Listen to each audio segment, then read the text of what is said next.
It's a spot for everyone to feel seen and heard in Hazleton. And that space is a first for that part of the area. Newswatch 16's Valeria Quinones is live in the newsroom to tell us about it. Good morning, Valeria.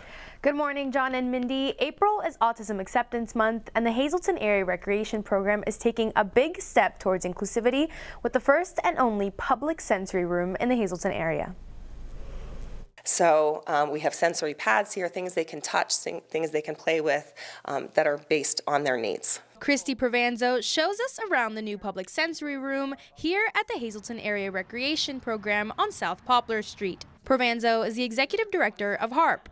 She says the idea for the sensory room came after she realized some of the kids and teens that participate in some HARP programs had siblings on the autism spectrum. HARP wanted to ensure the center was a place where everyone feels welcomed and worked hand in hand with the group Collaborative Autism Movement to make the sensory room come to life. And although the sensory room has not had its official opening, Provanzo says one member of HARP on the spectrum has already tested it out. And he knows the code, and so he comes straight in and he asks me first, you know, Miss Christy, sensory room, sensory, and he can open that lock, and that just brings him, you know, closer to us and gives him like a job. It's a job for him to come in. The room has an array of different activities and items members on the spectrum can use, including silent disco headphones. The sensory wall in the underwater themed room also glows in the dark for a more immersive and relaxing experience. And then on our sensory wall, this was painted by Christy Panzarella. She's a principal at the Hazleton Area School District.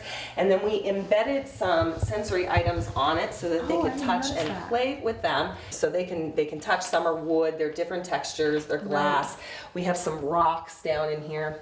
And then we just tried to get creative with bubbles. HARP is also looking to include activities like mindful yoga for adults on the spectrum. So it's definitely worth checking it out. It's not just a place for those on the spectrum to relax, but a way they can socialize and make friends as well. And of course, you can find more information on the first public sensory room on WNEP.com. I'm Valeria Quinones, Newswatch 16 live in the newsroom. Thank you. All right, Valeria, thank you. Thanks so much.